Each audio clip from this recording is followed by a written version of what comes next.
Hello, it's Bloody Mary, and it's that time of year again. In New Orleans, it's St. John's Eve weekend, the biggest voodoo celebrated day of the year. The day to feed St. John, to appease the storm gods, to bless and rebaptize in the lake to remove the negativity from the year before, and to initiate, all of which I'm getting ready to do, and you can do it too. Hear the history, follow the mystery, and dunk down somewhere and go die in the lake. Specifically, listen on. Of the Marie Laveau tradition that flourished in New Orleans in the 19th century.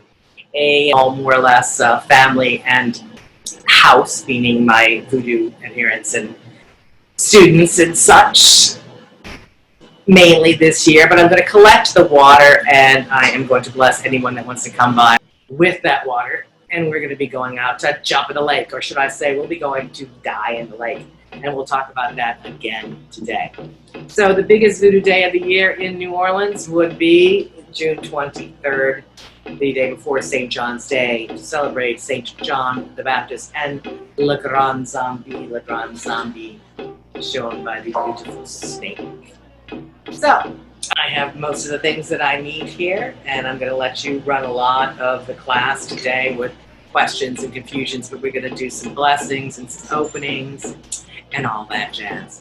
And hopefully we can help reform, recreate some new beginnings coming soon. So let me look up. I'm here at the Haunted Museum. A little extra, those of you that don't know what voodoo is an African-based religion. It is shamanic in nature, it's nature-based, it's ancestral reverent, it's a dance religion, musical religion. It is old school, and there's a form of life and all the things that spirits created all around us. There's spirits in everything. So both of you would have had some form of possible, what I call bloodline memory. Bloodline that's passed down through you that when you get to a certain point, you can tap into, or almost like a spiritual inheritance. Grandmother would have given it to, her grandmother would have given it, to her mother, or it skipped a generation and went right to your mother. It can still bleed down the line, Oh, okay. So you would want to tap in on the talent and the wisdom, right? Yes. What was there before, and our elders sometimes are very close-mouthed. They don't tell you everything a lot of times. Yeah. Okay, maybe because you're not ready. Maybe because they want to wait. Hold on. All right, everyone. Now always knock 3 times to start everything. Open the way, Papa. Open the way, Leg Ba. Name of the Father, Son, the Holy Ghost. The Moros of the Mystery and Lamort. We open the way. I, Bloody Mary, I, La Crow Crow, I, Marie Laveau. I, Mary Milan, I, Regina, Seth. Names have been known in the now, and names have been known and the then, and names will be known again. Call upon all my guardian angels, protect grand masters, gods and goddesses who are out there, friends and family on the other side. Those are here to help me guide, and to all the friends and family on the other side of you, my friends and students that are out there today. All of you, all of your gods and goddesses, all of your guardian angels, metets. We ask them to come forth today. I give the 3 drops of water so that they may transfer and come our way to all the openings, to the guardians of the doorways, to Legba today.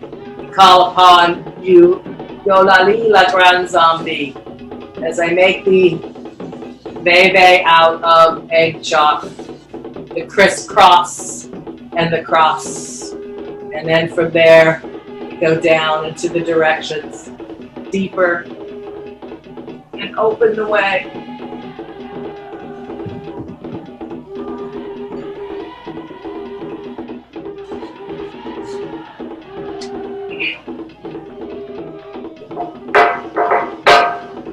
The spirits of all of the directions, to the fire, to the earth, to the air, to the spirit, to the water that is there. Hello, David. We warm the veve. Legba, open the way.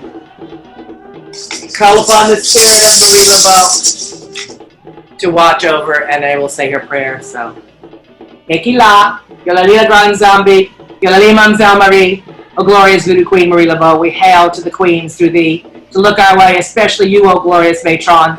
We call upon you to help today, O dear patron saint of New Orleans, patron of nurses, doctors, healers, mystics, lovers, mothers, babies, prisoners, politicians, and visitors too.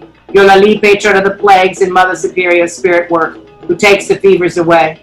O mistress of magic, who helps everyone that comes your way, let us pray through you, Mademoiselle Marie, who was born and died in this fair town. We call upon you to be at our side, to call for justice to be all around. Teach us fortitude and how to continue on and strive, O devout Catholic and twin true to the roots of your blood, as well as to the land of which you live. We beseech you to help us now. We ask you that as a survivor extraordinaire, model strength to protect us and help this prayer. Hello, Emily.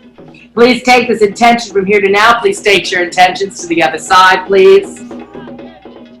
We ask for the world to be in balance and to start well again. O perfection of woman, mother, teacher, and friend, teach us to be kind, strong, wise, and humble, so we may tag along your miraculous ride. May we transfer your healing touch and share your magic hand through to the other side. May your lightning strike and fiery sword transform the wicked, burn away the sad, stir up the lazy, consume the greed and bad, so as to both bless and heat up, so we may be born anew and rebirthed too. We ask in the name of Mademoiselle Marie Laveau for prompt succor results. Open the way. Ashe. Aye, Bobo. Amen. Hello again. So Ashe, Aye, Bobo, those are all like, Aye, Bobo is kind of like amen, hallelujah, you know? It's a voodoo word for that, and we use that to end certain salutations, prayers, and see that we still have that Marie Laveau altar in the background with flowers and offerings that are on there, and I've got all kind of stuff with me all around here as well. I think I put a little clip if you're not a member of my Instagram, go there, because I put a little clip on my film part, or whatever it's called, Instagram TV part, of all the stuff that was below what you could see here on my last week's class, a little overview of what everything is. You can see a little video on there. And I have those previous classes to send to you too. We open the gates of Papa Laveau. He's the guardian of the crossroads. The New Orleans equivalent usually is St. Peter for him. So his symbol is also the keys as he opens the gate, or the doorway, or the portal. He is the divine messenger, not a slippery little trickster spirit with a top hat that sometimes he gets confused with on TV. But Papa Laveau is, or like Legba, or Laveau as we say here, more regal. He was the first spirit, and if he transfers the message, you usually will get the prayers answered. The concept is the intercession of all of the spirits, and Marie Laveau worked quite a lot with Papa Laveau. Her favorite saints were St. Peter and St. Anthony, and especially St. Anthony without the baby. I looked for 20-something years before I could find a statue of St. Anthony without the baby, and it looks like maybe somebody slowly ground it away. But those were some of her favorite saints, though she probably worked with St. Expedite quite a lot. She wanted things done quick.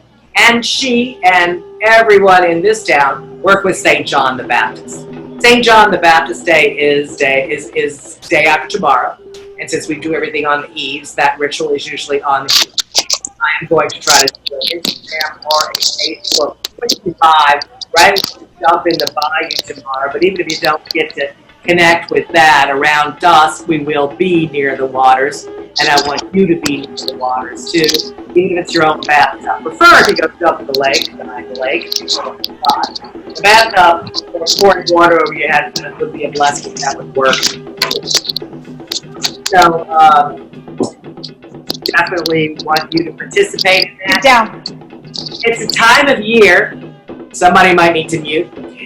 It's a time of year that you want to cleanse away whatever did not serve your highest good from the previous year. And we've had a hell of a year this year, all of us, that we've had to go through. So it's an excellent time for cleansing. It works perfectly with the stars and the sun and the sky, the solstice. We need to burn away problems. We need to rinse away problems. We need to cleanse in a variety of ways. And this is the time also to stop the storm season, and we definitely need that around here too. So, cleansings. I have some of the things of Marie Laveau's. One that I used just last week quite brilliantly. I must say it still works. And this is Marie Laveau's personal knife, or athame. knives you see here.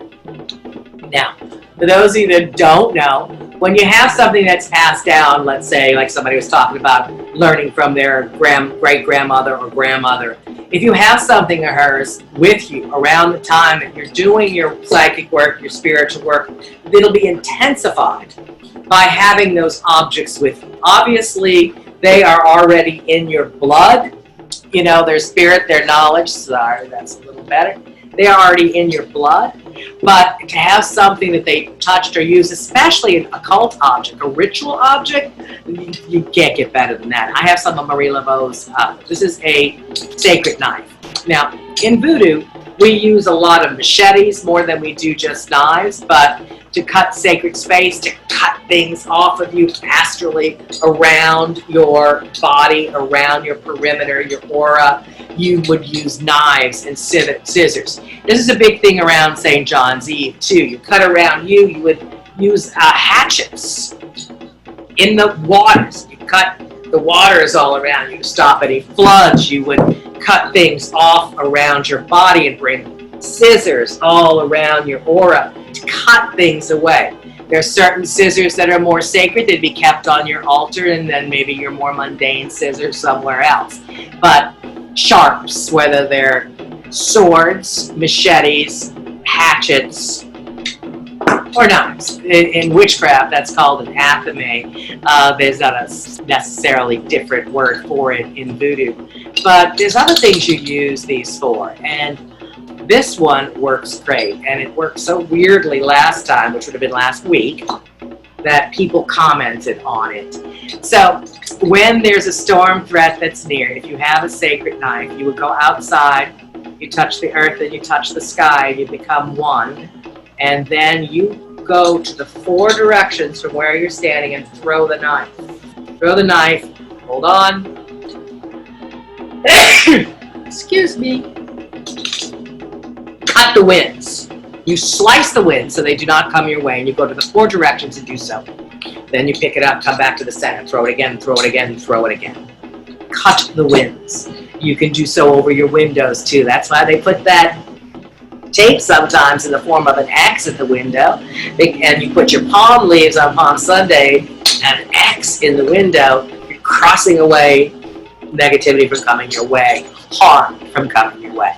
But this knife has been at my side ever since Katrina, and every time there is a hurricane threat near, I throw it in, and we have been blessed so far. And I do credit that to the spirit of Marie Laveau working with me. Once you are the queen, you are the queens, and you continue that lineage.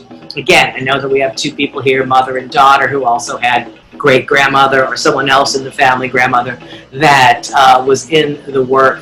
You're carrying the bloodline. You're also carrying the power from the past. However, we also sometimes carry a few problems to the past. So when we do our cleansings, we're cleansing them as well. So think of this as a whole bloodline cleansing.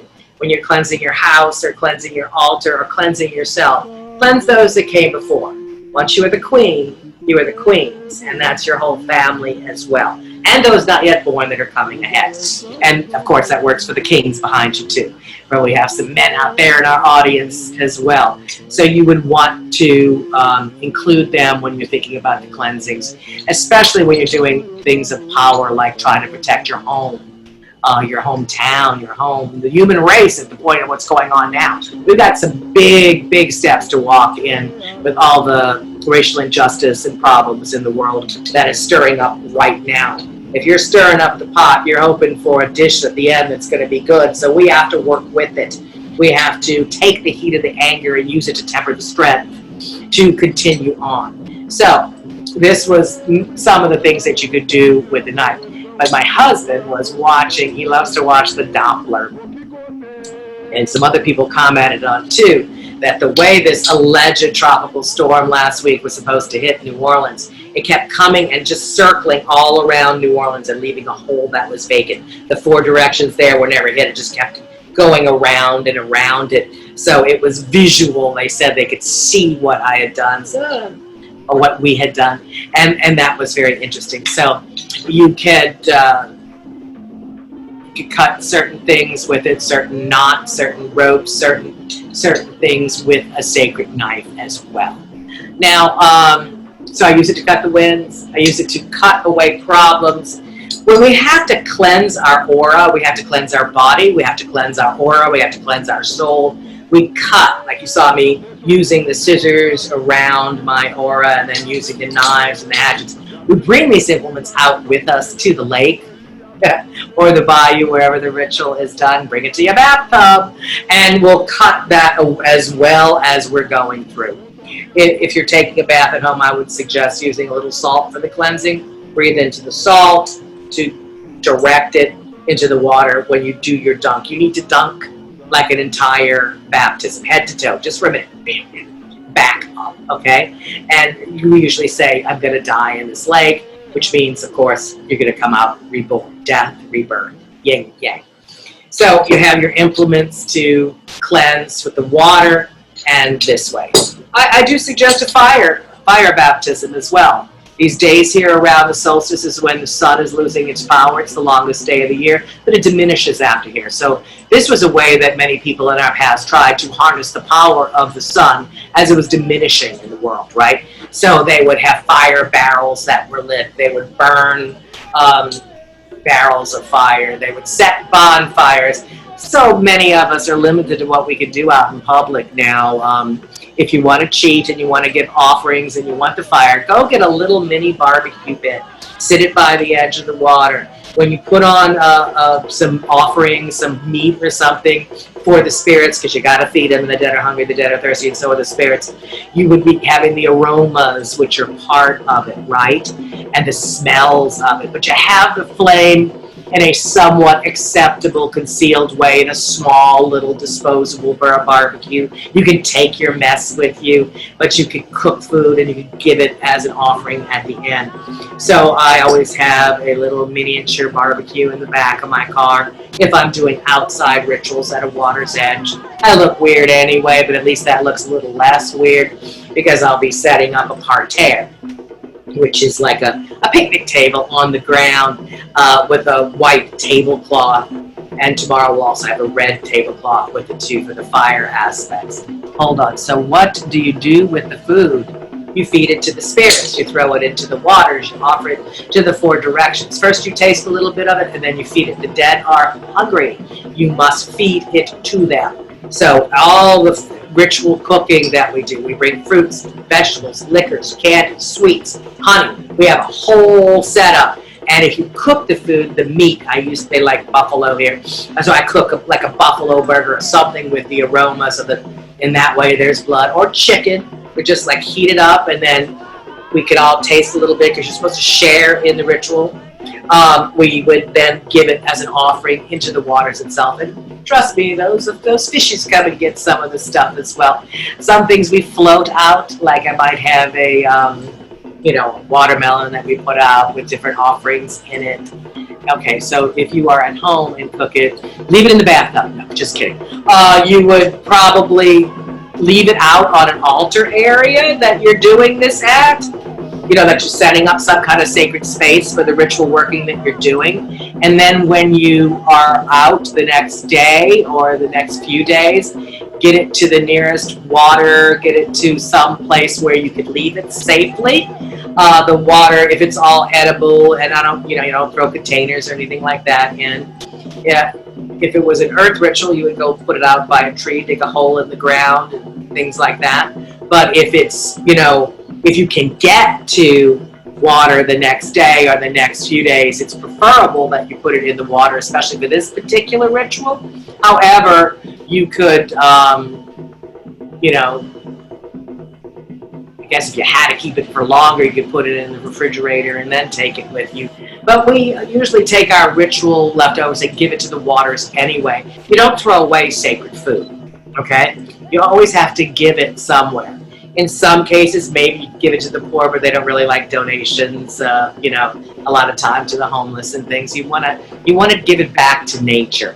So depending on the ritual, you might just you could put it at the foot of a tree. Animals will definitely come and get it. Just don't put anything harmful in there. And I've been warned to tell people to be careful of the chocolate. we do give sweets. The spirits like sweets. And chocolate could hurt some of the animals, so we don't give the chocolate a lot. Honey is always good for everyone. So there's sweets, there's liquor. Spirits love the spirits. So we pour it out and give it out, but ritual items are not thrown away. So that's quite common to find a place that would become your spot, that you would then go put your ritual items. If you don't live near water, there's nothing we can do about it. I suppose there could be some kind of fountain, but that's messy to put food in a fountain. You'll find yourself a tree. You'll find yourself a place. If you have to put it by a church, maybe you can put it by a church. But you want to put it at some place that's sacred, some place that it has a meaning. And then you just want to balance that with not too much littering, you know? We have to be politically correct these days, or very sneaky, one or the other. But we do want to give it back to the earth and back to the spirits. Tree is good, since I am in the middle of somewhere that I can't read. The tree is better for different rituals. This is a water ritual, so that's why I'm trying to get you to water. In general, a tree is good and you can bury it, but maybe there's a tree that's close to some kind of water source. I know this is far-fetched. What about a well? There's a lot of different places that you could go, but this is a water and a fire ritual time. And we do a lot of earth rituals. But a tree would be okay, you know, but it's not the number one spot to pick for this particular ritual, but it is good. So anyway, we want to cleanse, we want to feed, we want to call on the spirits, we want to bless the season for any storms so they don't harm people, and we want to cleanse ourselves. This whole season has been nothing about telling us how to cleanse ourselves, right? If you're talking about your darn hands and rub them together, but we got to cleanse our souls, our aura. We got to get what's stuck on it out of there sometimes. We got to get things moving and balanced, and you would have this, if you're working with any animal spirits, your animal spirits of the water right now are good. So, you know, my go-to guy, you know, the alligator, he kind of jumps in on everything, but I got my gator hand here, and I've got other gator pieces that I will be bringing out there, and we call upon that in spirit as Le Grand Crocodile, which is the species kind of term, crocodile, as opposed to crocodile-specific type of gator. We have the American alligator here, and the crocodiles more in Florida, the sub-American alligator there. But the Le Grand Crocodile is the species, crocodiles from the species, and Le Grand Crocodile is the spirit that we kind of call in to take a ride to the other side. And we definitely want to take a ride to the other side. However, this is the day that Le Grand Zombie, who is the number one called upon spirit in New Orleans Voodoo, is acquainted with St. John the Baptist. That is generally shown as the snake. So I have my little, my small snake friend, and I usually acquire a live snake. Sometimes right out at the bayou, that one comes my way for the ritual. Sometimes it's hard to keep a hold of your own snake while you're setting up rituals and things like that. I have a snake in a jar. I'm one of my deceased pet snakes, and I have the snake skin here. The energy of these animals, these reptilian animals, is very powerful at this time of year and very important for the spirit of place here in New Orleans with all that swamp magic. You may have different animals where you are, which are very important to what's going on. It could be a turtle. It could be a certain type of a fish. If there's something that's indicative in your area and you have a piece of it, or an actual turtle, or whatever it is, that's some form of amphibian or whatever animal, notice that I usually don't use the word reptile too much, because reptilian means so many different things these days than it used to. But the reptile / amphibian, if you have a lizard, if you have those things that are prominent in your area, a snake came and visited. Okay, so if you can get the snake that came and visited. When animals come and visit you, they usually have a sign to tell, especially if they're out of place, right? The snake is a very benevolent symbol in Voodoo, a symbol of wisdom, healing, regeneration, second sight. shedding its skin, starting anew, a connection as above and so below. This and the lightning strike is so common with both St. John the Baptist, Le Grand Zombie, and Marie Laveau. Lightning strike is a very powerful symbol to make. That is connecting, right, the heavens down to earth. It was also a show of power for a shaman, and Marie Laveau was associated with many lightning strikes. St. John's Eve was associated with many lightning strikes as the spirit comes down. So you may want to make a form of a veve. Make it in your bathtub if you have to. Now, I say put it on the ground, make it out of cornmeal, the brick dust, but you can paint it. You can paint some water-soluble stuff right on your bathtub that'll wash away. If you want the snake and you want the 3 X's for Marie, and then you want the lightning strike, you can put those all together for a St. John's Eve kind of sigil / veve.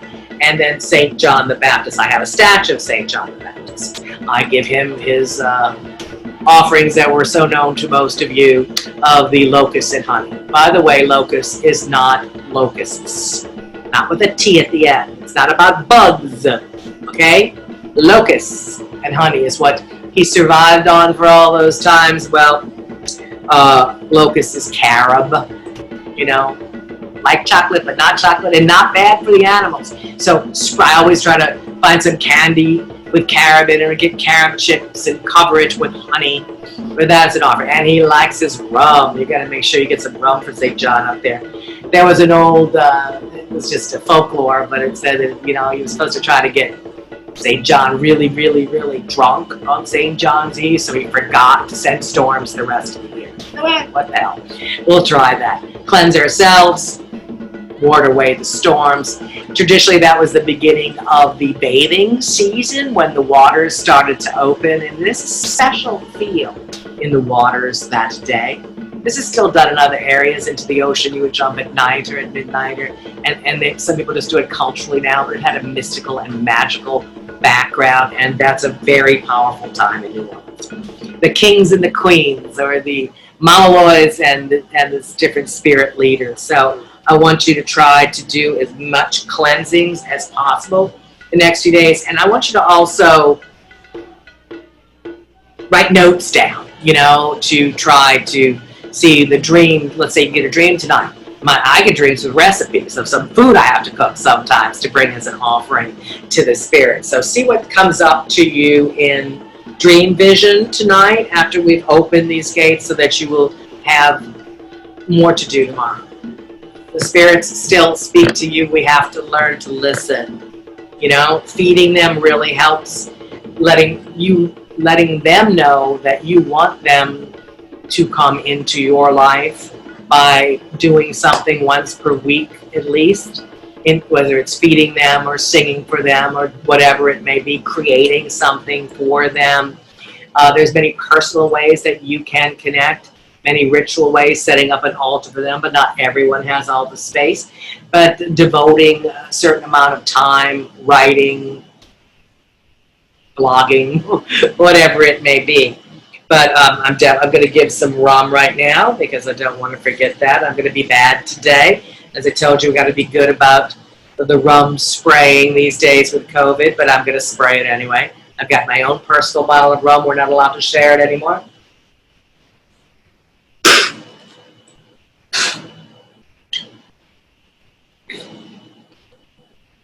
Again, I'm mixing my breath with the offering so that it obviously from me, through me, my saliva, my breath, is part of me in with it. That is how we feed our gree-grees. That is how we feed our dolls.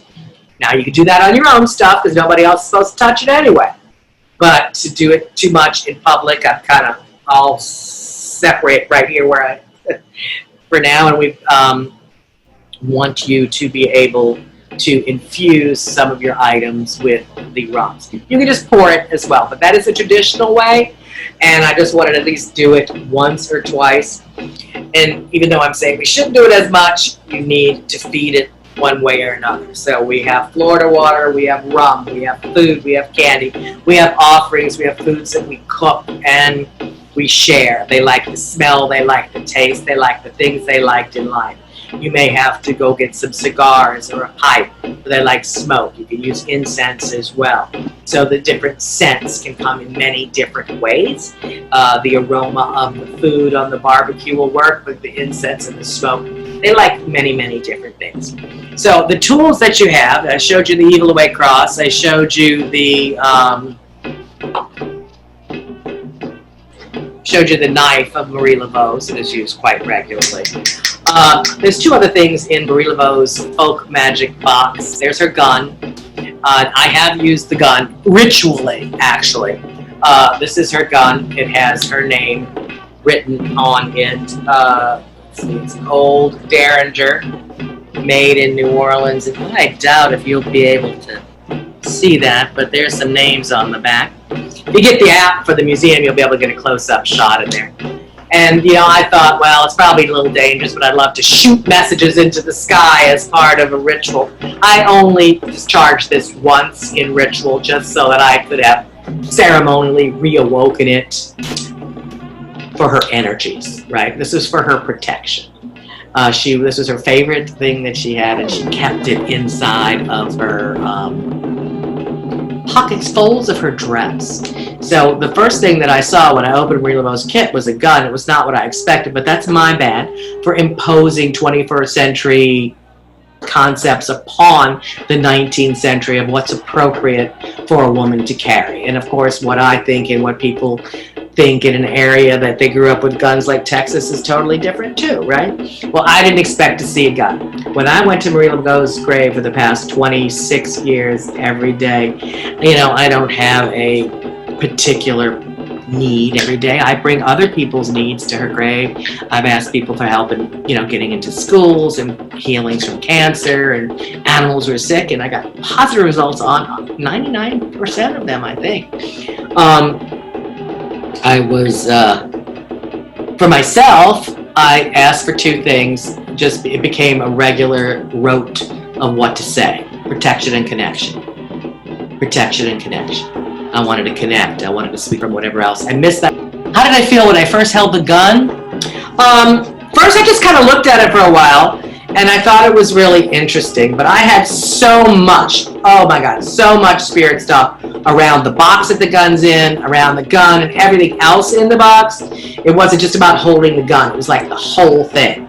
Like the box itself had a heartbeat, and I had all kind of psychics touched. We all got things. I felt not only a buzz, but I kept getting all these gifts and all these dreams and all this information that flowed. It was quite fascinating. My favorite things in the box, I use the knife a lot more than I use the gun, right? But are these. And I got some dramatic, incredible healing help from these. This is, come on, I can figure it out. A soft tissue bezoar, a stone, probably from a llama or a goat, and this is more of a calcification one. This works more on, you know, broken bones and problems like that. Hold on, people keep calling. And the other works for soft tissue. I was doing great healings, and when I do the healings through this, it seemed I got in touch with her so greatly by rocking in a rocking chair with that motion and going into a trance, holding this in my hand and focusing on my husband's father, who was in the hospital at that particular moment. They were doing all kind of tests and they couldn't figure out what's wrong and all these things. Well, I mean, I got to like go inside of his body and see capillaries and things that I don't know, things I didn't know what I was looking at, but I was able to describe them enough to get a diagnosis and do some weird healing inside that all these problems that were there seemed to have just disappeared, and but we did find and check the diagnosis, and this really helped me heal. Bezoars were used heavily in Marie Laveau's day, and before that almost all the time. Most people here only know about it from Harry Potter. So this is a stone, right? A stone that would be formed in your body.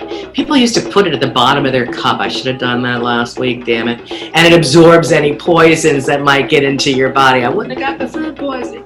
So, I could have put that in the bottom of your wine cup in case somebody, like whenever they were trying to poison royalty, they would know that you'd have your bezoar at the bottom of a cup. Well, this was also good for healing, therefore it would pull poisons out of your body. Now here we're talking about energy healing. Probably the word used in Marie Laveau's day would be mesmerism. That was an energy healing, which later became known as like part of hypnosis from Mesmer, but they would do energy healing. She would do spiritual healings with her Evil Away cross that I showed most of you earlier and in different classes, which has her teeth hanging in the form of vampires with alligator teeth and a rattlesnake rattle and a crucifix. So she'd do spiritual healing, physical healing, energy healing. She was great with herbs too, and she was an incredible yellow fever nurse, which was the plague of the day in her day, with many others. She was a great healer, and that is the part I was hoping to tap into, as well as to be strong. She had a rough life. Do I sell bezoars? When I can find them, I have sold them. I'm certain. If I find, I've been looking for them for a while. If I can't get a regular source, so I get them now and then, and I do sell them.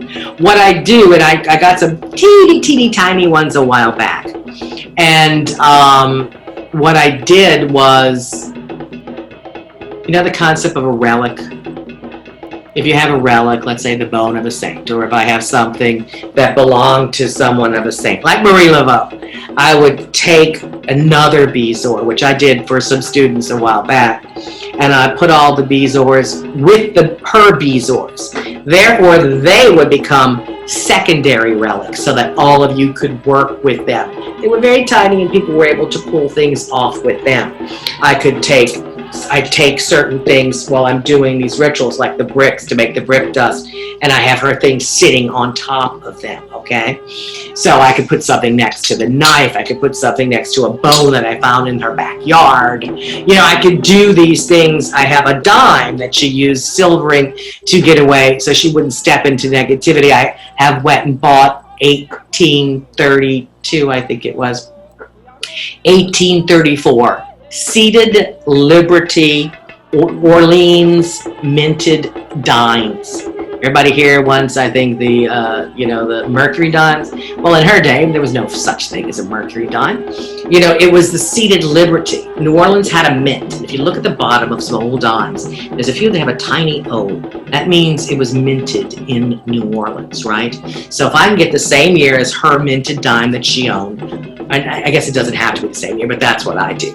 Minted in Orleans, then I will let them sleep on the altar together to infuse the energies so you too have a seated liberty dime that is like a secondary relic that touched and lived near hers. So why is basil often used in voodoo? Basil, that's a random question. Every herb is used in everything, not just basil. Basil was considered holy basil. It was for protection, a variety of other things, but it's not used more often in voodoo than anything else. Maybe you know somebody that used it. I hardly ever use it, but it is there. I use a lot of camphor. I use a lot of different things, wormwood. All herbs are used, and each herb has a spirit in it and a different healing thing around it, but certainly basil's not used more than any other herb in voodoo. You would put it down as an offering, as a protection. It's also, some of it's considered extremely sacred, so it can be an offering for the spirits, but it's usually for protection, and sometimes you substitute a lot of other things for it. You would use a lot of what grew in your own area as well. It's pretty easy to grow basil.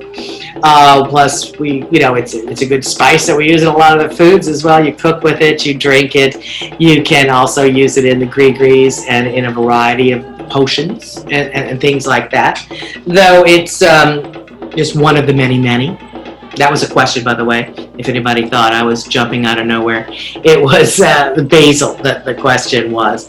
Yeah, that would be hoodoo, not voodoo per se, you know. So the hoodoo part is the mixture of the herbs, and it depends on what you're trying to do, if you're using it for healing or if you're using it for a spell.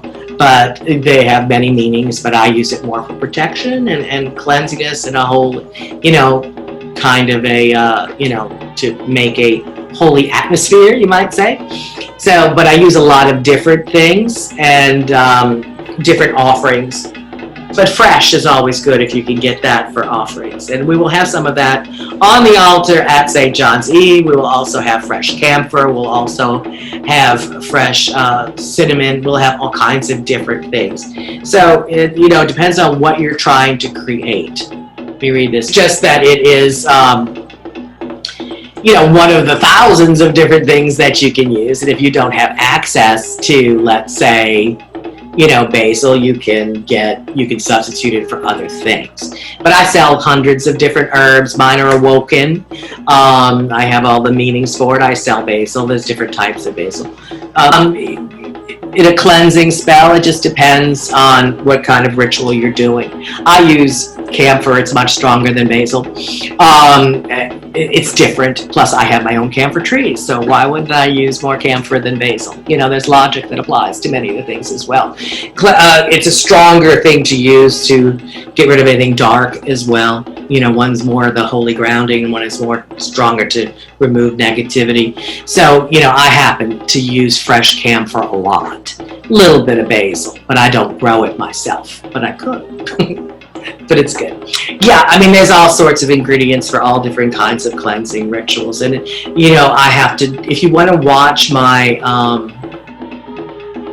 not that you were doing this, but I have a three-part series actually, but a two-part series on cursed dolls that I was cleansing over the past like 3 weeks that someone had sent me. And I did videos of psychic intervention with it, to rituals that I did with, and different cleansings and stuff we smudged and stuff we burnt, such stuff we slept it in.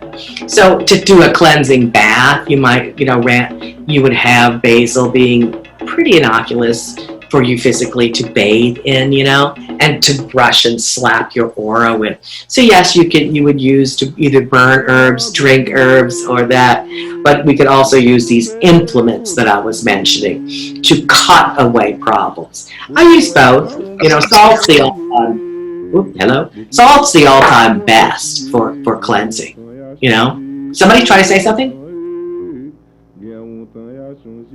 Then we have a haunted screen that was trying to talk to me. It was a man's voice.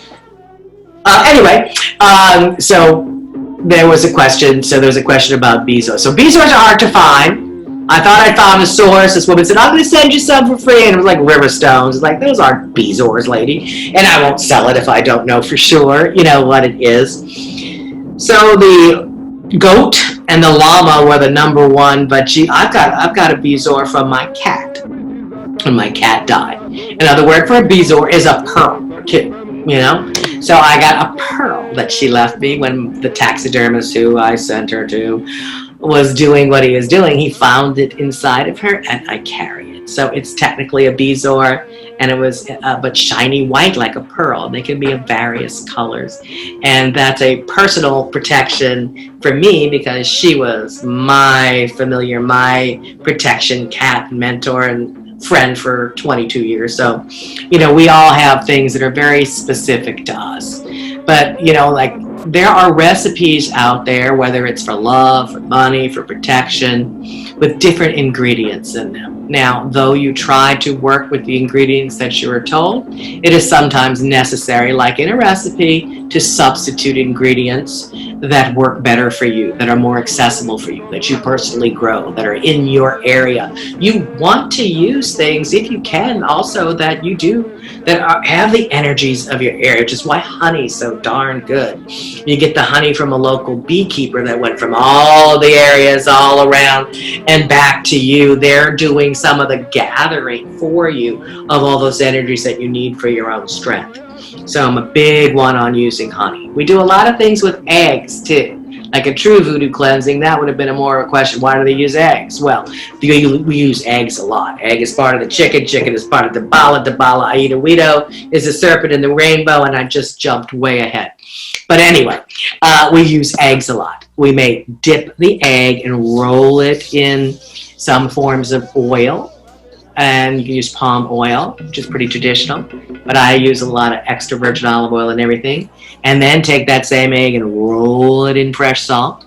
If you're feeling a roll it in some basil, go ahead. Roll it in some fresh salt. Let it sit in the altar overnight. Then we do a cleansing bath. I'll do it, let's say, in a wedding sometimes. And we bring it all around their aura, this and that, and we pull away any negativity with it. Then the husband does it to the wife does it to the husband. Then they go to a crossroads and throw it back over the shoulder and don't look back. You're taking that negativity out. You're drawing things that aren't serving your highest good. You're leaving it at a lonely crossroads. You can do that at home in your bathtub. You want to get the egg, and it should be a white egg, and you want to make it sacred, and then you actually roll it on your skin, on your body, everywhere, all over with the salt on it as it's pulling stuff off your body. Pull it all the way down. Make sure to get the bends. The bends of your elbows, the bends of your neck, bends of your knees and under your feet, the base of your back, everywhere. And I would suggest, if you're going to do this, it's a good time for any heavy cleansing to do it on St. John's Eve. Get an egg in on the action. And then after, if you can walk to a crossroads, if you can throw it into a nearby body of lake or water, if not, do the crossroads. But water is a crossroads where water and land meet. If you're at a good junction in the water, or turn, or I go right where the lake, meets the bayou. You would leave it, throw it there, or you can throw it at a crossroads. If you absolutely have to, you can throw it down the toilet. But I tried to make it a little more ceremony. I heard to go to a thunderstorm keeps getting worse. Love to you all, Mary. I'll be looking forward to posting the recording. You need to go because the thunderstorm's getting worse. Well, use the power of the thunderstorm. Don't be afraid of the thunderstorm. Any of y'all need some more water. This is time to go get it. You're in a thunderstorm, go outside, collect that rainwater. And then you can keep it, and make sure you mark it different from your calming water for your storm water. But yes, you'll get it. Hopefully, we're not going to break any more cameras this week, so there will be a recording of it. We had a little bit of a storm earlier, but we always do. We're in New Orleans. So you have stormwater energy, and that's very common for St. John's Eve. As I mentioned to some people last week, one of the rumors said that Marie Laveau died in a thunderstorm at the lake on her biggest voodoo day of the year, St. John's Eve. Well, it did not happen. She died in her bed just a few doors away, down the block over there. But she died every year in the lake at St. John's Eve, like we hope to die in the lake again this year. And we definitely need to be reborn, so dying now is a good thing. Is the storm water charged? Is the storm water charged? The water is the water that you get. Hold on, it's jumping too quick. It's crossing the river. Winds are getting bad. I just put a jar outside. Cool. Yes, it definitely gets charged. Absolutely gets charged from it. If you can, if you need, you want to have different waters for different things. And yeah, there's the electricity. There's that lightning we were talking about. There's that storm energy, which could be used for good or bad, actually. You might need the power. You need that sometimes to get yourself going. But, some people in Hoodoo use it to start fights between people and things like that. I don't really like that. But if you want to use the power of it to recharge, get going, I think it's really good. And, you might need to wake some things up. There might be some dormant pieces of jewelry, some things that you're doing that just don't have the pizzazz that they used to. You might want to wake them up, and I have hundreds.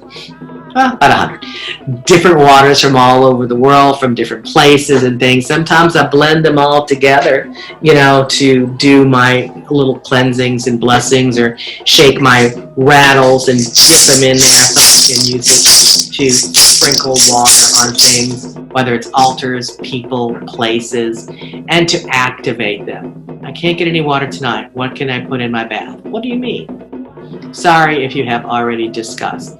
You can't get any water tonight. I mean, don't you you just take it out of the faucet. You don't have to take it from a storm. Storm popped up, so I mentioned it. But you just take it out of the regular water faucet and you'll be fine. I would say that you put a little bit of salt in there to blow it in, you know, to make it more like it's regular water. But I would rather you go find a lake to jump in or a real ocean. But, you know, it was for tomorrow night anyway that we do the ritual. So you just put regular water in your bath. You can add a little Florida water holy water if you've got it. Add a little salt so it can take away any negativity from you. The question was, if she couldn't get any water tonight, what could she put in her bath? Well, just use regular water. If you have any other water like rose water or anything like that, you can add that to it. But there just happen to be storms there, so definitely use what's around. Like somebody said a snake popped up at their house. Well, it's hard to say to catch the snake and put him in the ritual, but hey, if you did, great.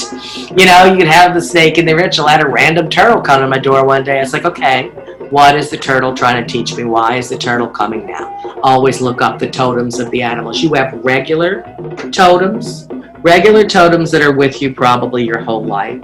And then you have some other totems that might just be a part of your life for a certain time period or for a long time period. Some of you saw my stuffed bird. Crow is one of my totems. So Agatha, she's here next to me. She's always a mascot here at the museum. Snakes are definitely one of my totems as well. But I have furry animals as well that come my way. But I want to use the snake and the gator as much as possible for this particular season. Because it is, hold on, I can't get to any river, stream, I live in the substance. Oh yeah, as we take a bath, you know, so you would use bath water, that's all. And just add a little salt, little, you know, things like that. Then the food and the offerings that you have, you could go give to a river or a natural stream, you know, sometime. Oh, it's already the 23rd in Australia. Okay, St. John's Eve is here. 23rd and the 24th. Yeah, just use what you've got at the house and make some kind of offering. And if you can get that out to water later, great. If not, you could put it by a tree if you have to. And, you know, cook some food, give some offerings, and give some liquor. Doesn't have to be rum. We're big with rum here. In other areas of the world, gin is a big voodoo thing, but here it's rum. Everybody's got it a little different. Neither one is right or wrong. It's just where they grew up in their culture. And you would mix your own religion. Now, Catholicism is very much a part of voodoo in New Orleans, but there was someone out here that was practicing some forms of mystic Judaism. There are aspects that you can put together there. Voodoo is not a religion that says you have to choose us or choose something else. It has been around so long that it's been visited, somewhat conquered and reblended by every other religion it's exposed to. And most of it, they saw a beauty or a power in it enough to want to embrace it, a bit of it. At least that's how I look at it.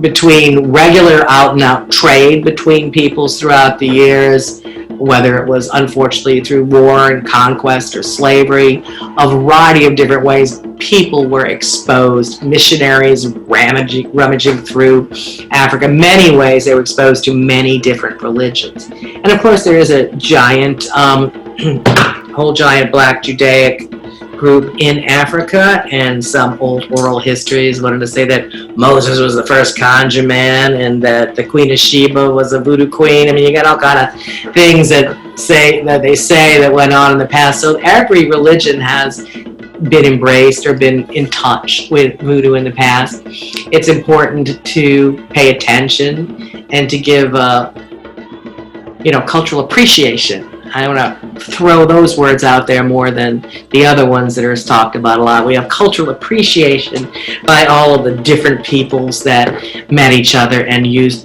what worked. So if your bloodline practiced something like this, it needs to be added in. If your bloodline was more Catholic or Judaic, it needs to be added in as well. So the respect of all those that came before you and all those that are coming ahead will still be included in what you do because you want them there. The ancestors are exceedingly important. I talk about this all the time. The ones that come before you can be your help. They can whisper in your ear. They can hopefully stop you from making mistakes and tripping up. But you have to open your ears. You have to find your particular way of connecting. Not everyone's the same, and we don't come with blueprints or instructions. We have to learn and be patient, for it is not Hollywood. We have to sit still and ground and let it flow. So we can do a guided meditation in just a minute to bring in the spirits. But I want to make sure that I go through some of all the things that were here. So we talked about making a bebe, giving offerings, doing a heavy cleansing tomorrow night. It's important to try to connect with these times of the year that other people are doing the same things in other areas, to practice on saints' days, to do certain days that were for cleansings or whatnot. Saints, whatever it may be, the days are also very important to open the gates, to give the offerings, etc. So you've got, I've got a bunch of goodies here. I think I also had, I want to talk about my little friend, the voodoo doll, before we do our guided meditation, because I took him out of the doctor's kit. So this is an unusual voodoo doll. It's been used for many years. It was not mine, it is now. And it was passed down through a voodoo doctor's kit, which seems to be somewhat multi-generational, starting perhaps late 19th, early 20th century. And there was all kinds of things in there, like herbs and things and butterfly wings. We do have a tendency to use animal, vegetable, and mineral matter. Can you see the wings? There they are. And of course that would be for transformation. It's also associated with loco. It's a very important spirit in voodoo, associated with the trees and the director of the trees and the energy and the spirits and the herbs. And he's the one that gives you the asan, the voodoo rattle of your mambo asagwe title in Haitian voodoo, which I also have, as well as the Voodoo Queen title. But everybody knows about the voodoo doll, and everybody thinks it's something to do with Hollywood, and it's got the effigy. The concept of the effigy is found all across the world by many different religions. Africans seem to be more fond of carving wooden effigies, but they would use what they found in a place, and here we had a lot of hay. So, I'm sorry, a lot of moss, Spanish moss. So there's Spanish moss inside here, and hay, and some very long pins. Now, people think it's oversimplification. Pin in the head is to give you a headache, but no. It could be to affect thought. It could be stimulate a part of the brain. It could be. It depends on what my intention is and how I place it in. You could put it in the throat. Maybe I'm waking up a chakra. Maybe I want them to shut up and stop talking. There's a lot of different things that I could do, but you can use pins to sign deals between tribes. You can use pins and or needles to, make a pact between me and someone to do work for. So this has many different pins on the back and one doll which belonged to the voodoo doctor. And I will be asking our voodoo doctor, with the help of you from the past, to wake up in the now. For I know that you lived through a time of racial injustice. And though there have been strides, there have been backsteps as well. There is police brutality, there's racial injustice. There's many problems in the world, there's concealed hatred. There's obviously, not even as concealed anymore, overt hatred. And we all need to balance this out and make it stop through the powers and all the work you did in the past and all the work that is trying to do now, so that we may have a balanced and peaceful future. I am going to try to figure out where to pin this, all right? How to erase the hatred. The fear is what causes the hatred. The idea of lack. There is no lack. You can let it flow in and get what you need and where you need to be. There is no lack. So I want everyone to know there is no lack. Let us embrace and get what we were meant here to be. Don't let anyone stop our path. Open the way, and I think I'm going to try to enlighten right at the crown chakra, because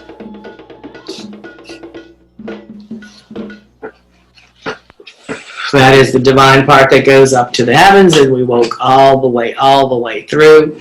We ask that to the daughters, and I give them some rum.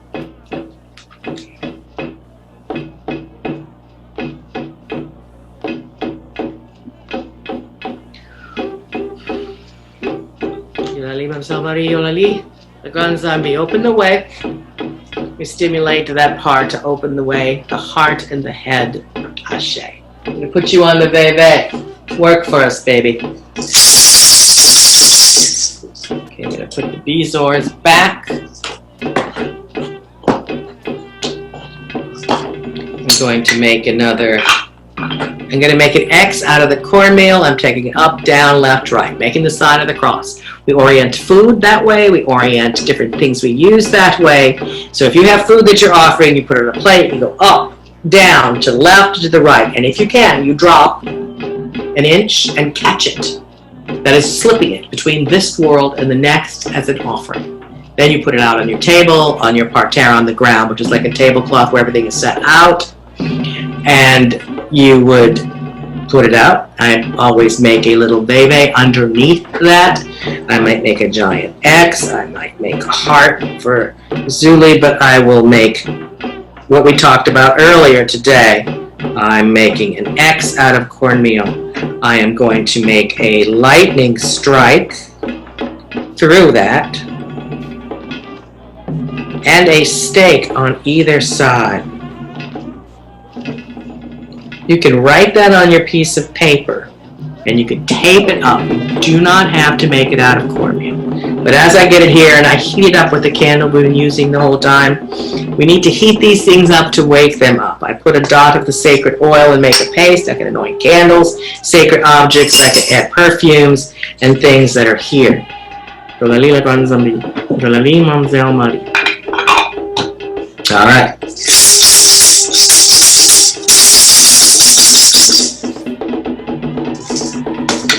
Alright guys, let's try to take a deep breath and do a little astral journey travel, and we're going to do a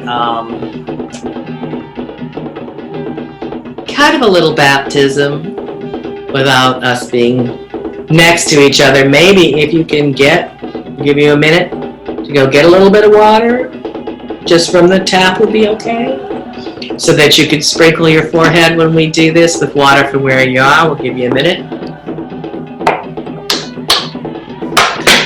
That's my drinking water. This is my sacred water. And I'll do a quick little flame blessing again, too. I'm going to give y'all a minute. I want you to get someplace comfortable. Put your feet firmly planted upon the ground. I want you to take a deep breath, and we're going to take a couple of deep breaths to give everybody time to, get back to where they were from the water. Right now, take a deep breath. Try to breathe it in, but deep from the center of the earth, all the way up through the waters that are all around us there from Mother Earth, all the way through the roots that go into our feet, that go through our body as the breath goes all the way up to the air, to the crown chakra, to the heavens above. Bring it back down, and doing so with love. So deep in and put our arms straight out to either side. Turn so that we may grab that breath from around the world, from the other, coming in that way, and we are the cross. We are the sacred crossroads ourselves. Breathe it in, breathe it out. Breathe it in, breathe it out. Marie Laveau. This is your day. This is your time. Be our spirit guide. Show us the way. Take us to see St. John, Le Grand Zombie today. Open the way. Deep breath in. Same visualization. Hold it and slowly breathe it out. Breathe it in. Shake it out. So we're going to get up out of our body, for we are spirit trapped in body. We're going to just take a walk a few doors down to the cottage of Marie Laveau, going back in time so that she's still there in the flesh, as well as in the spirit. We knock 3 times. Kekila, Kekila. That means, who is there? Who is there? We say Kekila, then we say bonjour. Bonjour Marie, Marie Catherine, open the way. As her door opens in her small cottage, we ask for her assistance. Will you walk with us to the waters today? Out of St. Anne Street, we all walk together, slowly but surely, and our bodies are still exactly where they were, grounded and protected where you left them. You're here in New Orleans with me and Marie. We walk from the cottage and walk up St. Anne Street all the way through the French Quarter, walking past the St. Louis Cathedral where she went to church every day. St. Anthony's guarded the back where the voodoo rituals were held before Mass on Sunday. We walk past Jackson Square, the Place d'Armes of yesteryear. We walk all around, straight ahead across the Rue de la Quai. The Rue de la Quai is Decatur Street today, and we walk up the wall and up the wall. Oh, the levee to the other side to look at the mighty Mississippi, where our spirit mother Mamanu waits in stride, the mermaid energy who holds this land in place, the true mother that is here. Me and Marie are taking you there. As we walk up and down the levee to the other side, closer, closer to the water's edge. Yolali, Mademoiselle Marie, Yolali. Le Grand Zombie. Mom and you, we bring you offerings, I bring you coins. Take some coins out of your pocket. Not literally, this is your astral pocket. And then I'm also giving her eggs and offerings up, down, left, right, opening them into the river tonight. As we get there, me and Marie, we're gonna jump in. We're gonna walk in first. Walk in slowly and then turn around. They're waiting for you. They're waiting for you to come one by one. And as you do, you walk through all the way. You say, wherever you are right now, all of you, as you're circling around with me and Marie in the middle. We're in the river, the Mississippi River, right at the edge of the French Quarter there. The great port town. In the depths of Mamanu, the mermaid who watches the New Orleans Sound. Open the way. Now all of you at the same time are going to dunk down in the lake, and before you go under, you say, I'm going to die in this lake. And now you will wait. And I take the water and make a sign of the cross, or just pour it at the top of the crown chakra, just a little bit.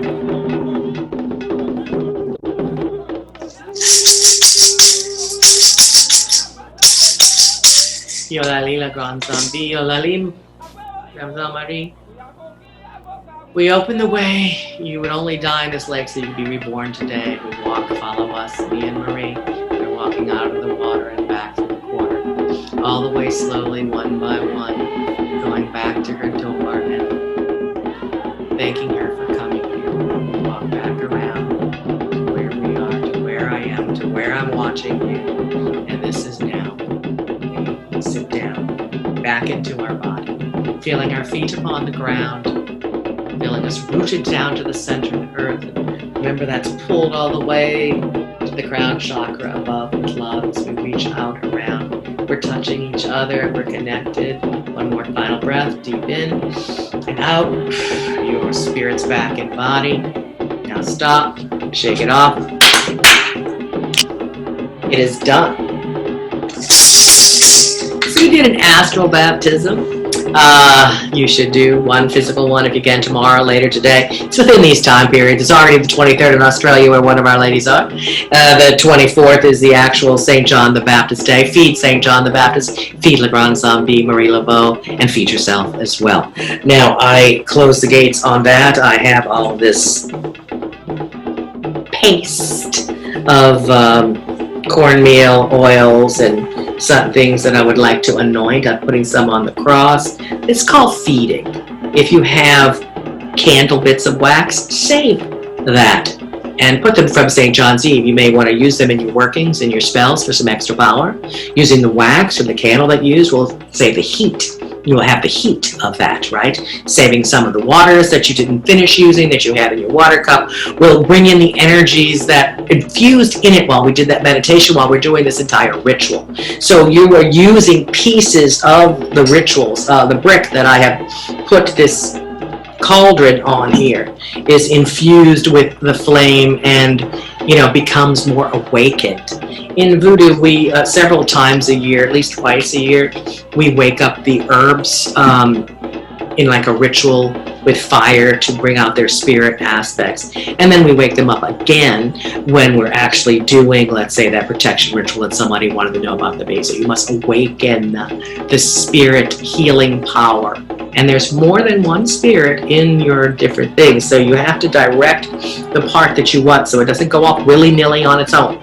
You must learn to direct and focus your intentions. You can focus it through the flame, you can focus it through the water, you can focus it through the fire. So I'm going to simply do this real quick to give a quick blessing to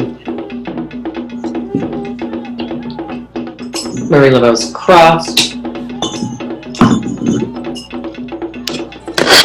So the flames. Yonalimam Zalmari. Wake up. Heat it up. Bless my hatchet so we go to the lake. We'll be able to break any of the storms that come our way. Cleanse the athame since it's gotten rid of a storm for me this day. We have the rattle as well as everything else. I'm going to cleanse my scissors. I'm going to cleanse the gun. We want to give it offerings of the rum and the Florida water and some motipi. You have to kind of, whoops. You can do quick baths with the flame. Don't let it burn you. Be very careful. So we do fire cleansings on the solstice as well as water cleansings. Fire baptisms, water baptisms, balance, fire, water. We need balance in the world. We need to heat things up and we need to cool some things down. So focus those energies as you're dumping in the water. Excuse me. As I said, I had kind of a problem with food poisoning this week, but I'm getting better. You would have a lot of cooling down that we need as a people. So when you're in that water, think of the world, not just yourself, but you got to cleanse yourself before you can be strong enough to cleanse the world. And it's not selfish to take care of yourself first, because you'll never be able to take care of anyone else's yourself. So we did a little fire, we did a little water, we did a little history. Now it's going to be Q&A. So go for it. Anybody got a question or a topic you want to explore? Any confusion? So I guess we should do this first. Any confusions about just what we did? And did you feel anything? We did our little astral journey. Did anything click for you, or were you scared, or whatever? Talk to me.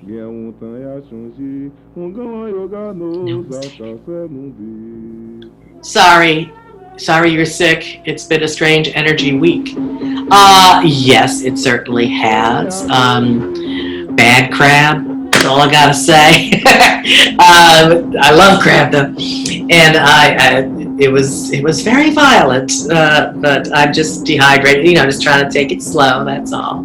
However, there is a power in purging. It's not my favorite way, but there are many. I remember I hired to do a healing for someone, and the woman wants to know, when am I going to throw up? I'm like, I don't know. She goes, well, I have to throw up. I didn't throw up yet. I was like, well, you don't have to throw up. But she goes, I work with somebody else and you have to throw up. And it's like, well, everybody works different. You don't have to throw up. But if you do throw up, it is obviously going to be a spiritual purging. I mean, if you're doing spirit work for purging, it obviously would be a way to get things out of you. So if there was anything in me that was left over for somebody throwing stuff my way, it is so gone. It's all out of me now. But there are many people that two people also got sick last week when we did that. It was a pretty powerful working on the 19th, so I don't know. It blew me up. What type of doll is good for a first doll? A baby doll.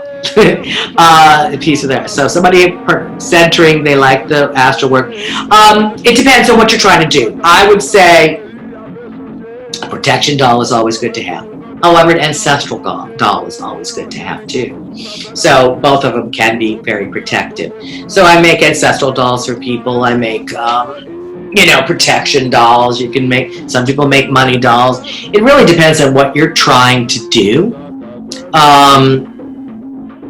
it depends on what you're trying to do for what kind of doll. Now, I make the moss dolls here. I might, if we can figure out how to get you all the ingredients, I might make a full doll making class one day. It's hard without me able to get in there and help you, but, you know, we'll try.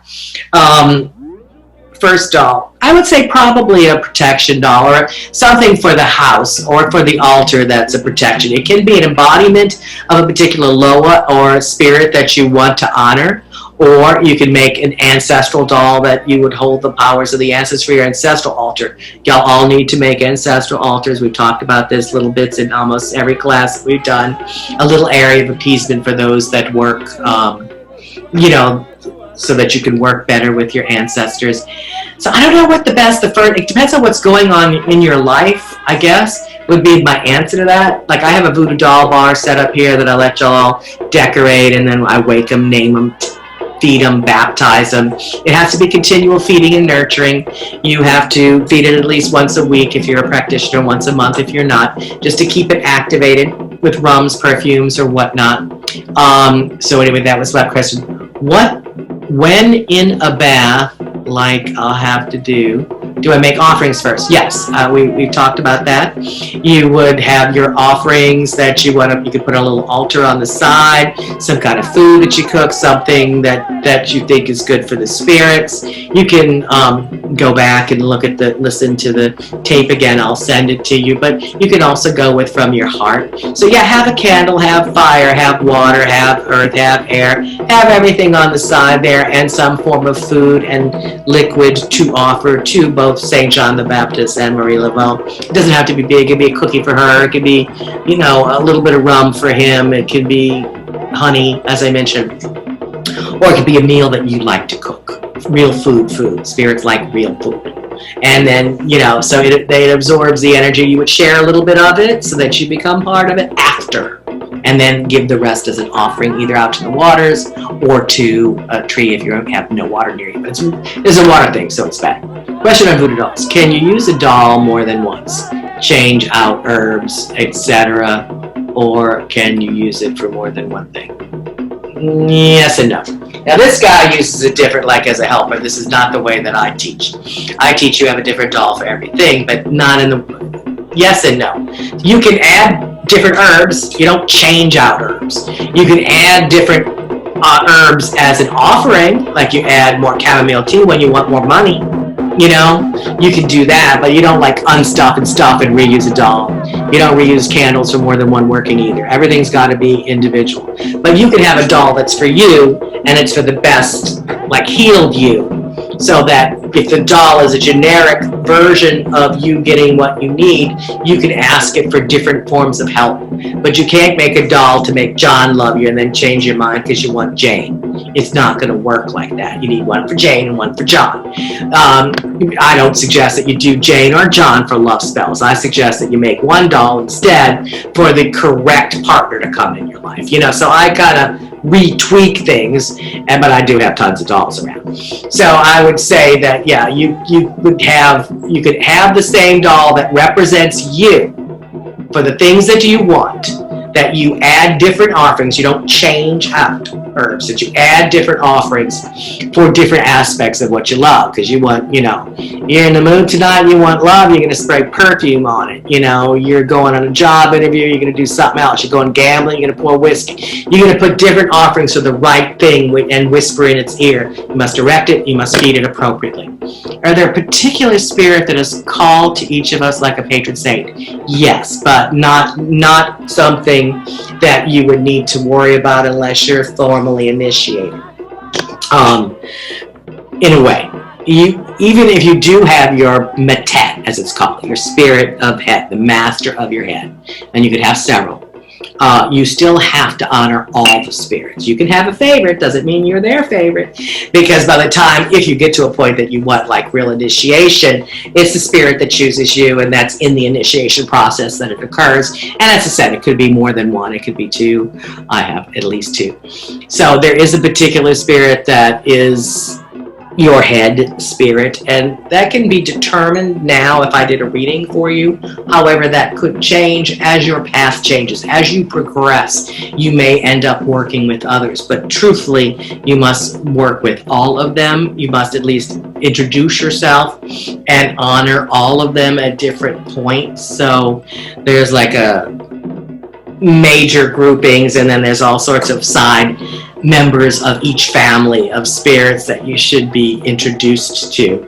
And there's, you know, like, in a way, like, women really like this one more, men like this one more, but sometimes it's an obscure one over there that wants you, you know? And that one that wants you is indicative of what your personality, where you need to grow, but you really need to kind of pay attention to all of them, you know? I was late to stream tonight is right here in Millburn. Thank you, Kim. Oh, no problem. And tonight is the night. Cool. Well, tomorrow is the actual day. As I said, we practice on the eves. So, yeah, if you get time to do the bath tonight, do it. You know, what you got as an offering, do it. That's great. Thanks. What is that? Is there a particular healer lower? All of them heal. All of them heal. There are some that heal more than others, depending on what you're talking about healing. A lot of times people use the Loas of the dead, the Gede family, for healing, because you don't want them to dig a hole for you, you know? So a lot of times the Gede are used for healing, but there are other ones that are used for healing too, depending on what you're trying to heal and when. When you have a patron saint, they will help you with everything, your Matet. However, there's some that are more dedicated to healing. You have an aching heart, you might want to go to the love goddess, but you might not want to go there. You have a aching pocketbook, you might want to go to someone that's going to help you work more. There's a lot of different ones, so they all have a favorite color, favorite day of the week, favorite kind of an aspect of what they do, but many of them heal. And so, like, in some ways you might say, well, I want Grandpa, he's the power of in the herbs, you know, he may need to heal me through the herbs, so that's one way to heal. And the other way to heal is to don't let me die, Baron, save me. You know, he's really an incredible healer, and he really wants to heal children even more. So then you might go that way. So it depends on who you're working with and what the situation is on exactly which one would be the one who's best to call. When I do certain healings, I do chakra balancing, I do kunjiyin, I do a lot of interesting Tibetan kind of healing mixed in with voodoo. Usually after I do a banishing and I got everything balanced and I see what we have to cleanse and clear, I see people sometimes get wings after. They could be angel wings, they could be bird wings, and occasionally they could be butterfly wings or moth wings. And it definitely would be a totem animal. But, you know, that whole emergence, the power from the solitude and the quiet, they're definitely to work with, and good to work with. And they just came and found me. It was very weird. You can get some, I had these beautiful, like, giants mounted moths in my bedroom, like, for years and years. I didn't realize they were really watching me until they kind of did some weird things one night. But get them off. You know, whether you just find one that's dead and keep it and mount it, or you buy one that's mounted so that you can have those energies around you. And there's some big giant moths, so they look fancier than butterflies. But using them for that transformation power, for that emergence, for that is really important. I have jewelry, in fact, that I sell that is butterfly wings and moth wings. You can get these things. You want to get something of the person. You want to get something of your totem, you know. So I got the, you know, the gator paws and the snake skin, and I've got teeth of various animals and skins, and, you know, you can get the hair of the dog without hurting the dog, the hair of the cat. And yes, I use them in my greeneries, and I use them in my workings when I'm trying to connect with them. Spiders in voodoo are related to the dead. There is a Loa who I sing to quite a lot. Gede Zaranye is the spider Loa. He likes Cabernet. He spins power webs, and he's very protective. And so that would be one of the many Loas that are associated with the dead, Gede Zaranye. And he's a spider. But spiders are great. Spiders are thought to have created the first alphabet. Silk is the strongest substance known to man.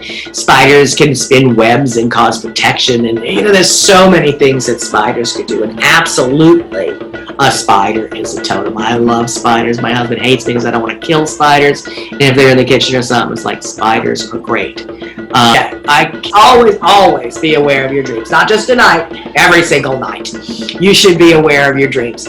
You could leave a little dream journal by the side of your bed because we get very distracted in the morning, having to rush where the hell we have to go or whatnot, that we may not remember or we'll think we'll remember something. If you just jot down an initial or something, if you remember to speak into your phone recorder really quick in the morning before you get out of those alpha waves and get back into your beta waves of everyday mundane, gotta do this, gotta do that. That's when you lose that psychic connection. So if you can be still for a moment before you get out of bed, as soon as you do that snooze, and know that's your time to recollect. That is your time to remember before you think about being late for work or anything else. It's our mundane beta brain waves that pull the psychic juice right out of us. So we've got to go alpha or lower, and we're there when we're sleeping. We're in that in-between time. We need to bring that into our waking time sometimes in order to get all the psychic information that we need. So basically, try to do it in the morning now. But when you do an astral travel or a specific day, sure, the whole idea is it's supposed to be more of a night that you get something, right? This is a wheel of the year. It's a solstice time, right? It's when the veils are thin. This was Midsummer's Eve. This was when all the fairies and pixies and all the people would be out more and about.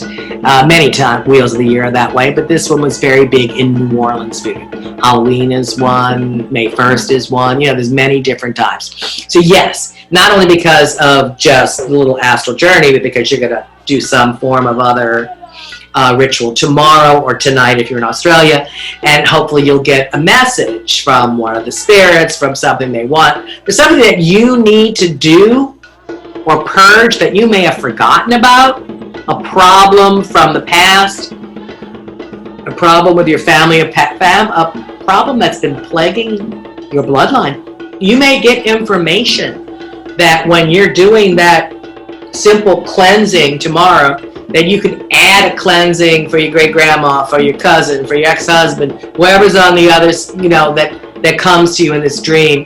But hell, do it for our community as well. It doesn't have to be just for your bloodline. As I said, we're going to add extra for the community in this cleansing, but you might get a message on how to verbalize that. On something you did when you were a long time ago that you forgot about, that you've held on to, that's really blocked your life. If you can get something in a dream for that, you leave that behind when you die in the lake. All right? And you bring back a totally new you that doesn't carry the burdens or the problems from the past. We got one more question. Anything we should do? No, that was it. I definitely wish you good purging. And, oh, shoot. You know what happened right at that moment? I guess that's a good purging. I wish good purging, and the candle popped. The candlestick blew and popped and broke, which is supposed to be nice, strong glass, right? I can't pick it up. It's too hot. Burning myself for you. As soon as I said a good purging, this big piece of glass popped off at me. So I can take that as a good sign that we did something good, that we broke away some negativity, that we can get that off of us. We do have to pay attention to signs, not just in our dreams, but in the waking time. And yeah, glass popping at certain time periods, songs coming on, all that is important. Save your wax bits if you had any here. Save your water, save all of your things, and reuse them. Keep the power of what you did, in this wax, the heat. Use the heats, use the coolness, and make it so many salt, the many sides of salt, good and bad. Yeah, salt is just absolutely wonderful. There isn't anything easier to use that works as quick as salt. Now, we're not talking about table salt, Jeff. You can use kosher salt. You can use sea salt. You can use earth salt. If you have to use Epsom salt, though it's not 100% salt, you can use that too. But just table salt's got some other stuff in it. But remember, whatever you do, you direct into it, you pray into it, you tell it what you're trying to achieve. All these things. If you're using herbs that you're burning, you talk to the spirit. I want the spirit of salt to help me here. I want the spirit of basil to help me here. The power of the alligator, the transformation of the moth, be at my side, maybe the wings and help me fly. Use the words, use the visualizations for those that can't understand the words on the other side, so that you can transform and be everything you're meant to be, and so mote it be. We open the gates, we close the way. We thank all the spirits that we've opened up with today. We thank Marie Laveau, and on St. John the Baptist, we thank the spirits. We thank Agatha. We thank our totems. We thank our friends that are joining with us today. We thank the Father, Son, the Holy Ghost, the Maras, the Mysteries, and Lamort. Legba, who's opened the ways. Papa Laba, as we call him today. We open, we close.